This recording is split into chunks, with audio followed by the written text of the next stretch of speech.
इच्छाओं की झोली। प्रिय दोस्तों, नमस्कार। एक समय की बात है, एक राजमहल के द्वार पर बड़ी भीड़ लगी थी। तभी एक फकीर वहां पहुंचा और सम्राट से भिक्षा मांगने लगा। सम्राट का नियम था कि वह दिन के प्रथम याचक को किसी भी इच्छा को पूरा करता था। मुस्कुराकर सम्राट ने कहा, जो भी चाहते हो मांग लो। फकीर ने अपना छोटा सा भिक्षा पात्र आगे बढ़ाया और निवेदन किया, बस इसे स्वर्ण मुद्राओं से भर दीजिए। सम्राट को यह एक अत्यंत सरल काम लगा। उसने अपने खजाने से स्वर्ण मुद्राएं लाकर उस पात्र में डालनी शुरू कर दी। लेकिन हैरानी की बात यह थी कि जैसे जैसे मुद्राएं डाली जाती, वह पात्र उतना ही अधिक खाली होता चला जाता।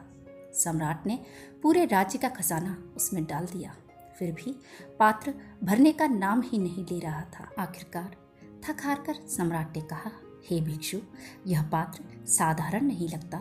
मैंने इसमें सब कुछ डाल दिया, फिर भी यह क्यों नहीं भरता? क्या मैं जान सकता हूँ कि इसका रहस्य क्या है? फकीर हंसा और बोला, महाराज, इसमें कोई विशेष रहस्य नहीं। मैं मरकट घाट से गुजर रहा था, वहीं मुझे एक मनुष्य की खोपड़ी मिली। उसी से यह पात्र बनाया है। यह पात्र इसलिए नहीं भरता क्योंकि यह मनुष्य की खोपड़ी कभी भरी ही नहीं, इसलिए यह भिक्षा पात्र कभी नहीं भरा जा सकता। धन से, पद से, ज्ञान से, किसी से भी भरो, यह खाली ही रहेगी, क्योंकि इन चीजों से भरने के लिए यह बनी ही नहीं है। मनुष्य की द्रव्य भूख अंतहीन है और इसी मृग तृष्णा में दौड़ते दौड़ते उसका ही अंत हो जाता है। आत्मज्ञान के मूल सत्य को न जानने के कारण जितना पाता है उतना ही और दरिद्र होता जाता है।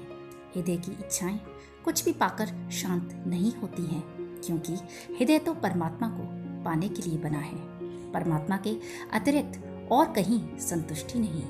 उसके सिवाय और कुछ भी मनुष्य के हृदय को भरने में असमर्थ है।